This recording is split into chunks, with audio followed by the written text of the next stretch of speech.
नमस्ते friends, welcome back to my new blog. उम्मीद करती हूँ कि आप सभी लोग बहुत अच्छे होंगे। मैं भी बहुत ही अच्छी हूँ। तो शनिवार के शाम से मैंने ये दिन ब्लॉग स्टार्ट किया था और सैटरडे के दिन मेरे पास आया था वाइट फॉरेस्ट चॉकलेट केक का ऑर्डर। तो देखिए केक कैसा लग रहा है, कमेंट करके ज़रूर बताइएगा। कैट वाली थीम का केक था, दिखने में बहुत ही प्यारा लग रहा था, टेस्ट वाइज भी बहुत पसंद आया था कस्टमर को। और ये अभिनव का 10 दिन हो गया है कैंप का, तो कैंप से ही सर ने वीडियो भेजा था कि बच्चे कितना एंजॉय कर रहे हैं। सारे बच्चे खूब मस्ती किए, बहुत डांस किया, उन्होंने बहुत एंजॉय किया 10 दिन कैंप में। लेकिन समर की वजह से ना बच्चों को थोड़ी सी परेशानी तो हो रही थी। और कितने सारे बच्चे हैं आप लोग भी देख लीजिए। रात की 12 बजे हमें अभिनव को लेने जाना था स्कूल से। हम अभिनव को लेकर के आ गए हैं घर, और आप सब भी मिल लीजिए अभिनव से। बहुत ज़्यादा ही वो थका हुआ था, बहुत टायर्ड फील कर रहा था और अपनी कैंप की सारी बातें बता रहा था झूले पर बैठ करके। और आज है संडे का दिन। आज सुबह से ना थोड़ा सा टेंशन सा हो रहा था। वैसे तो रात भर हम दोनों हस्बैंड वाइफ सो ही नहीं पाए, क्योंकि आज आने वाला है मेरे बेटी, बड़ी वाली बेटी अमन का रिजल्ट JEE एडवांस का, जिसका हम लोग इतने दिन से इंतज़ार कर रहे थे। थोड़ा सा घबराहट भी हो रहा था और थोड़ी सी खुशी भी हो रही थी कि फाइनली आज वो दिन आ गया जिस दिन का हम इतने दिनों से इंतज़ार कर रहे थे। तो आज क्या होने वाला है पता नहीं, लेकिन मैं अपने बेटे के लिए बना रही थी केक। चाहे जो भी हो, रिजल्ट जैसा भी हो, केक कटिंग तो होके ही रहेगा, क्योंकि बेटे ने बहुत मेहनत किया था। मुझे ऐसा लगता है ना कि जैसे जब बच्चा कुछ अच्छा कर रहा है, मतलब कि बच्चा अच्छा ही कर रहा है, लेकिन अगर उसमें उसको मतलब सफलता नहीं मिल पाया ना, फिर भी हमें अपने बच्चे को अप्रिसिएट करना चाहिए, क्योंकि उसने बहुत मेहनत किया है। आपका बच्चा कैसा है, आपसे बेहतर उसे कोई नहीं जानता है। तो आप ही जानते हो आपका बच्चा क्या कर रहा है और कितना मेहनत कर रहा है, किस चीज़ के लिए। तो अगर आपका बच्चा मेहनत करता है तो उसे अप्रिसिएट करना बहुत ज़रूरी है, तभी बच्चे आगे बढ़ते हैं और उनको खुशी भी होता है। चाहे बच्चा कैसा भी ये करे, रिजल्ट आए, लेकिन बच्चे को ना मतलब ये लगता है कि चलो मैंने इतना मेहनत किया, बाकी रिजल्ट तो होता रहता है, कोई बात नहीं, अप डाउन तो होते रहते हैं, क्योंकि बहुत टफेस्ट एग्ज़ाम है। इसमें बच्चे डर भी जाते हैं और बहुत सारा मतलब कि ना हो जाता है, बच्चे ना बहुत पैनिक भी हो जाते हैं। सारी चीज़ें आते हुए भी बच्चे नहीं कर पाते हैं। तो आप सब ने देखा केक मैंने रात में ही बना करके फ्रिज में रख दिया था, क्योंकि ताकि ना सुबह सुबह मैं सरप्राइज़ केक बना सकूँ बेटे के लिए। कल मैंने वाइट फॉरेस्ट केक बनाया था ना, तो अमन बोल रहा था कि मुझे तो ब्लैक फॉरेस्ट केक खाना, मुझे वाइट फॉरेस्ट केक इतना अच्छा नहीं लगेगा। तो आई थॉट कि चलो मैं ब्लैक फॉरेस्ट केक ही बना देती हूँ। तो उसी का सारा कुछ बचा हुआ था, तो मैं यहाँ पर बना रही थी। क्रीम मैंने लगा लिया बेस के ऊपर थोड़ा सा, और इस पर हम एक स्पॉन्ज रखेंगे जिसको मैंने 3 लेयर में कट किया है। इससे क्या होगा, स्पॉन्ज अच्छे से चिपक जाएगा, मतलब केक इधर उधर आपका बिल्कुल भी नहीं खिसकेगा जब आप इसकी आइसिंग करोगे। शुगर सिरप अच्छी से लगाएंगे चारों तरफ, इससे केक हमारा बहुत मॉइस्ट होता है। और फिर मैंने पाइपिंग बैग में क्रीम फिल करके रखा, तो साइड साइड में मैं क्रीम लगा दूंगी। इससे क्या होगा ना, केक के अंदर जो भी हम फिल करेंगे वो बाहर नहीं आता है, और केक जो है ना वो बहुत ईजिली शेप ले लेता है। बहुत अच्छे से केक को शेप देने में हमें कोई दिक्कत नहीं होती है। तो इस तरह से पहले मैं पाइपिंग बैग से ना केक के ऊपर क्रीम लगा दूंगी। अब जितना भी हम इसके अंदर चेरी या चॉकलेट कुछ भी फिल करेंगे वो इसके अंदर ही रहेगा, बाहर नहीं निकलेगा।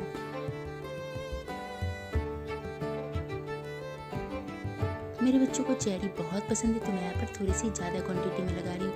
वैसे ये कैंडी वाला चेरी है, फ्रेश चेरी मुझे मिला नहीं था, मैं ढूंढ रही थी बहुत ज़्यादा, लेकिन मुझे मिला नहीं था, तो मैंने कैंडी वाली चेरी से ही इसे बनाया है।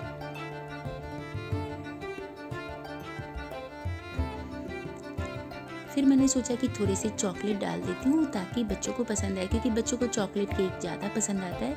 लेकिन ये चॉकलेट देखिए किस तरह से मेल्ट है। जब मैं इसे ग्रेट कर रही थी ना, तो सारा इसी के ऊपर चिपक जा रहा था। तो फिर मैंने इसे फ्रिज में रखने के लिए रख दिया कि फ्रिज में रखूँगी, थोड़ा सेट हो जाएगा ना फिर करेंगे। अभी चॉकलेट बाहर रखने से देखिए कितना मेल्ट हो गया है। तो इसे ही मैं हाथों से ही फैला दूँगी थोड़ा सा, और बाकी चॉकलेट को मैं फ्रिज में रख करके आ जाऊँगी बाद में। अब इसके ऊपर थोड़ा सा व्हिप्ड क्रीम लगाएंगे और इसे चारों तरफ अच्छे से स्प्रेड कर देंगे।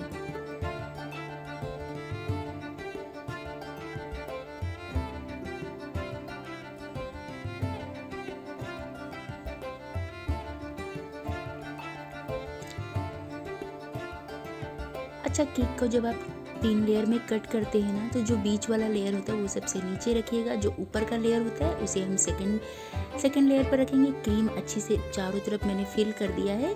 अब इसके ऊपर हम जो फर्स्ट वाला लेयर होता है ना उसे रखेंगे, और जो सबसे नीचे का लेयर होता है थर्ड वाला, उसे सबसे ऊपर रखेंगे। इससे क्या होता है, केक का शेप बहुत अच्छा आता है। केक को ना आपको ज़्यादा फिर आपको मेहनत नहीं लगती है शेप देने में। सेकंड लेयर भी उसी तरह से किया, थर्ड लेयर भी वैसे ही किया। मैं फ़ोन ऑन करना भूल गई थी। और क्रम कोटिंग करके फ्रिज में रख देंगे 10 मिनट के लिए। इसके बाद अच्छे से आइसिंग करेंगे। केक को तब तक फिनिश नहीं करना है जब तक कि आपका केक बिल्कुल गोल ना हो जाए।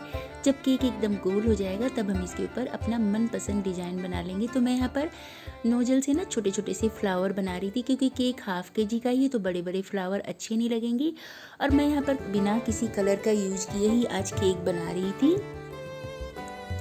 तो बिल्कुल वाइट वाइट ही फ्लावर भी मैंने बनाए हैं। नीचे भी मैं सेम डिजाइन बना दूंगी ताकि ये दिखने में बहुत ही प्रीटी लगे और बहुत ही सुंदर केक लग रहा था।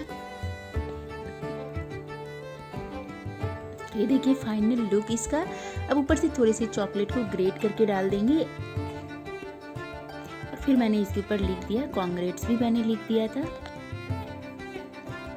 और इसे मैं फ्रिज में रख करके आ जाऊंगी। साइड में दूध भी उबल रहा है, तो अब मैं फटाफट से खाना बना लेती हूँ। चलिए, केक तैयार हो गया, इसे हम फ्रिज में रख करके आ जाते हैं। ये है मेरे बेटे का सरप्राइज। जैसे ही रिजल्ट आउट होगा ना तो मैं उसे ये सरप्राइज देने वाली हूँ। तो फ्रिज में मैंने केक रख दिया है और अभी बेटा मेरा सो ही रहा था। वो रात में ही बोल करके सोया था कि जब रिजल्ट आउट होगा तब आप लोग मुझे उठाना। तो मैंने बोला कि ठीक है चलो, इसलिए आज हम सुबह ही उठ गए। वैसे मैं और मेरे हस्बैंड तो हम लोग रात भर सो ही नहीं पाए, हमें नींद ही नहीं आई टेंशन की वजह से कि पता नहीं रिजल्ट कैसा होगा। डर तो खैर सभी को लगता है, बच्चों से ज़्यादा मम्मी पापा को ही डर लगता है। ऐसा हमें लग रहा था जैसे हमारा ही एग्ज़ाम चल रहा हो। और रात में भी अभिनव भी 12 बजे आया था। फिर मैंने मशीन में ही सारे कपड़े सेम टाइम धो दिए थे, क्योंकि पानी की थोड़ी दिक्कत हो रही है और सुबह 5 बजे ही पानी आता है। तो जितना पानी बचता है ना उतने में मशीन में कपड़े धुल जाते हैं, और पानी आता है ना तो उस समय पर कपड़े धुल जाते हैं। इसलिए मैं रात में ही मशीन में कपड़े भी लगा देती हूँ। तो थोड़ी सी टिप्स एंड ट्रिक्स फॉलो करते हैं ना तो सारे काम हमारे ईजिली हो जाते हैं, और फिर पानी की भी दिक्कत नहीं होती है। पूरे दिन फिर मैं चाहे कितनी भी कुकिंग कर लूँ, पानी की दिक्कत नहीं होती है। पैन में डाला थोड़ा सा ऑयल और इसमें मैंने डाल दिया प्याज 2 कटी हुई और 4 से 5 लहसुन की कलियाँ, 1 इंच अदरक। प्याज को बिल्कुल ब्राउन कलर आने तक हम इसे भूनेंगे। इस तरह से जब प्याज को भून करके सब्जी बनाएंगे ना तो सब्जी को बनाने में ज़्यादा समय बिल्कुल नहीं लगता। देखिए प्याज बिल्कुल ब्राउन हो गया था, तो 12 से 15 मैंने काजू भिगो करके रखे थे, इसे डाल देंगे। भीगे हुए काजू रहते हैं ना तो बहुत ही क्रीमी सी ग्रेवी बन करके तैयार होती है।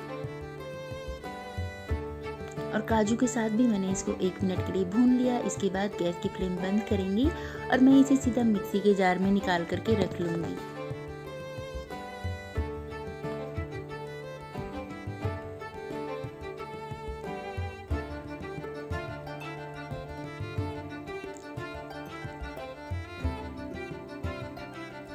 आजकल छुट्टियाँ चल रही है, वैसे भी संडे है तो छुट्टी थी, तो मैं सुबह ही उठ गई थी। तो आई थॉट कि चलो आज एक ही बार खाना बना लेते हैं, ब्रंच टाइप ही कर लेते हैं, क्योंकि बच्चे सोते रहते हैं, वो उठते ही लेट है, तो फिर खाना ब्रेकफास्ट कब करेंगे, लंच कब करेंगे। तो मैंने सोचा चलो आज ब्रंच ही बना लेते हैं।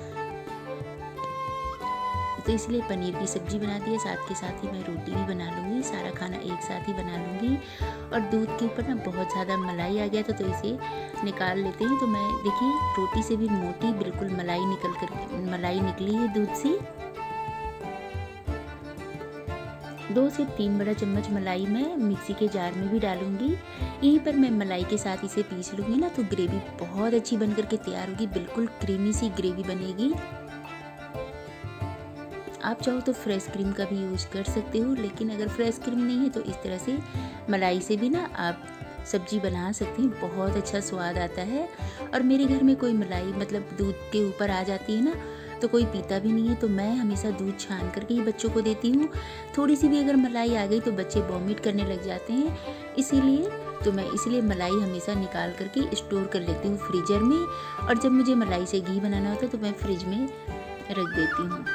अब आधा कप दूध डाल करके ना अच्छे से पीस लेंगे, सारी पेस्ट तैयार कर लेंगे। यहाँ पर मैं पनीर को कट कर लूँगी। तो पनीर आप अपने हिसाब से शेप में डाल सकते हैं, जैसे जिस शेप का आपको पनीर कट करना है। मैं आज बिल्कुल ट्रायंगल शेप में पनीर को कट कर रही थी। सोचा आज थोड़ी सी रेस्टोरेंट स्टाइल सब्जी बनाऊं, मतलब कि दिखने में वैसा ही लगे। खैर मैं तो क्लाउड किचन चलाती हूँ, तो मैं अलग अलग रेसिपीज़ हमेशा ही ट्राई करते रहती हूँ। जो भी मुझे अच्छी लगती है ना, फिर वो रेसिपी मैं अपने क्लाउड किचन में ऐड ऑन कर लेती हूँ।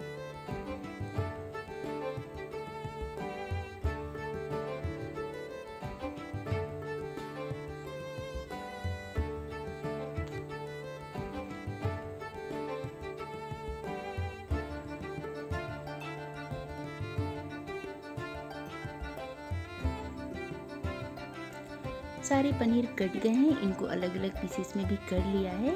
तो बहुत ही क्विक वाली पनीर की सब्जी बनाएंगे। इस सब्जी को बनाने में ना आपको ज़्यादा समय बिल्कुल भी नहीं लगेगा, क्योंकि प्याज हमारी पहले से ही बहुत अच्छे से भुने हुए हैं। तो अब पैन में डाल दिया है बटर, 1 चम्मच के करीब मैंने बटर डाला है। ज़्यादा तेल की भी ज़रूरत नहीं होती है, बहुत कम तेल में ये सब्ज़ी बन जाती है और खाने में बहुत स्वादिष्ट लगती है। 1 छोटी चम्मच कश्मीरी लाल मिर्च डालेंगे, इससे कलर बहुत अच्छा आएगा। और साथ ही जो हमने पेस्ट तैयार किया था उसे डाल देंगे। अच्छा, काजू और क्रीम है तो बहुत ज़्यादा ये चिपकती है, तो साथ मिक्स सेम टाइम आप इसे अच्छे से मिक्स करें और छोड़े बिल्कुल भी नहीं तो ये चिपक जाती है। तो गैस की फ्लेम आप हाई रख सकते हैं। मैंने हाई फ्लेम पर ही सब्जी बना लिया था।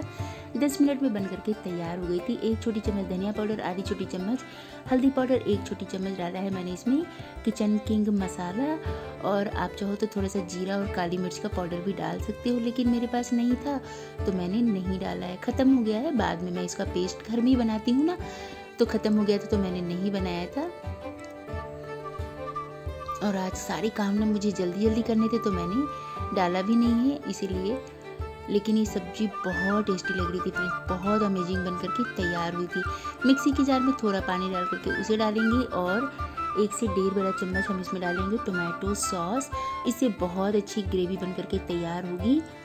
हल्का सा टेंगी टेस्ट आ जाएगा ना, तो सब्जी बहुत कमाल की लगेगी। वैसे भी हमने ग्रेवी के लिए टमाटर का यूज़ नहीं किया है, तो टोमेटो सॉस डालिएगा, बहुत अमेजिंग स्वाद आता है। नमक डाल देंगे स्वाद के हिसाब से, और देखिए मसाले, नमक डाल दिया है स्वाद के हिसाब से। और जब मसाले ऑयल सेपरेट करने लगेंगे तो हम इसमें डालेंगे कटे हुए पनीर डाल करके मसालों के साथ मिक्स करेंगे। और इसे हमें भूनना नहीं है, इससे पनीर बहुत ही सॉफ्ट बनते हैं और बिल्कुल मुंह में जाते ही घुल जाते हैं। इसके बाद ग्रेवी के लिए मैं इसमें डालूंगी आधा कप दूध, आधा कप ही मैंने इसमें पानी डाला है। आप चाहो तो सिर्फ दूध की ग्रेवी बना ले या फिर पानी डाल करके भी ग्रेवी बना सकते हैं। गाढ़ी पतली आपको जैसी ग्रेवी चाहिए उस हिसाब से आप इसमें पानी का यूज कर सकते हैं। मैं बिल्कुल रेस्टोरेंट जैसी गाढ़ी बनाऊंगी, इसलिए थोड़ा ही पानी डाला है और 10 मिनट के लिए ढक करके लो फ्लेम पर कुक करेंगे। साइड में मैं यहाँ पर चपातियाँ भी गर्मा गर्म बना लूँगी। हस्बैंड ने कहा कि चपाती ही बना लो, क्योंकि रोटी और मतलब कि ना पराठे खाने का आज मन नहीं कर रहा था उनको, तो इसीलिए मैं बोली ठीक है चलो चपाती ही बना लेते हैं। बस इसके ऊपर ना देसी घी लगा दूँगी, इससे पराठे मतलब कि रोटियाँ बहुत अच्छी लगेगी खाने में। और दिमाग में थोड़ा सा टेंशन भी चल रहा था कि क्या होगा रिजल्ट, इसलिए मुझे भी जल्दी जल्दी सा था, तो मैंने भी फटाफट से रोटियां बना दी। और 10 मिनट के बाद ढक्कन हटाएंगे। इसमें थोड़ी सी 1 छोटी चम्मच कसूरी मेथी को मैंने हल्का सा तवे के ऊपर भून लिया है, इसे हाथों से क्रश करके डालेंगे, इससे बहुत अच्छा फ्लेवर आता है। जरूर डालिएगा, बिल्कुल भी स्किप ना करें। आधी छोटी चम्मच गरम मसाला डालेंगे और ढक करके रखेंगे ताकि सारे मसालों का फ्लेवर अच्छे से सब्जी के अंदर चले जाए। और 5-6 मिनट के बाद ढक्कन हटा करके सब्जी को चेक करेंगे और देखिए एकदम रेस्टोरेंट स्टाइल हमारी पनीर की सब्जी बन करके तैयार हो गई है। दिखने में जितनी अच्छी लग रही है ना, खाने में तो बहुत ही मज़ेदार थी फ्रेंड्स, और झटपट से बन करके तैयार भी हो जाती है। ग्रेवी देखिए कितनी शानदार बनकर तैयार हुई। अभी धीरे धीरे और ये ठंडा होगा ना तो हल्का सा और गाढ़ा हो जाएगा। और पनीर को हमने ट्रायंगल शेप में कट किया तो देखने में भी बहुत सुंदर लग रहा था। इतने में ही रिजल्ट आ गया, बेटा भी आ गया है। तो चलिए अब रिजल्ट चेक कर लेते हैं। लैपटॉप में अमन ने डाला अपना सारा नंबर वगैरह, इसके बाद हम चेक कर रहे हैं।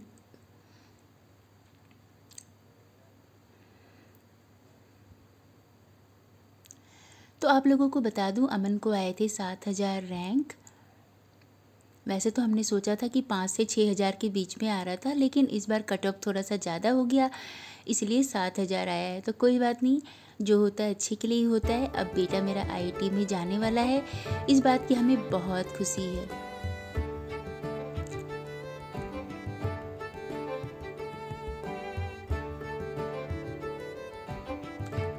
मुझे नहीं पता कि मैं ये खुशी कैसे एक्सप्लेन करूं, आप लोग ही कमेंट करके बताइएगा। मुझे तो कुछ समझ में नहीं आ रहे थे। थोड़ी देर के लिए हम लोग सारे लोग एकदम ब्लैंक हो गए थे, बहुत खुश हो गए थे, सभी लोग बहुत इमोशनल भी हो गए थे। आज 2 साल की मेहनत सफल हो गई, बेटे की भी और हमारी भी तपस्या। अपने बच्चे से दूर रहना किसे पसंद है, लेकिन पढ़ाई के लिए अब मम्मी पापा अपने बच्चों से दूर भी रह लेते हैं। तो रिजल्ट आ गया और केक लेकर के मैं आ गई। अमन खुश हो गया, बोला मम्मा आपने केक कब बनाया? मैं बोली जब तुम सो रहे थे। तो चलिए केक कटिंग कर रहे हैं, आप सब भी आ जाइए।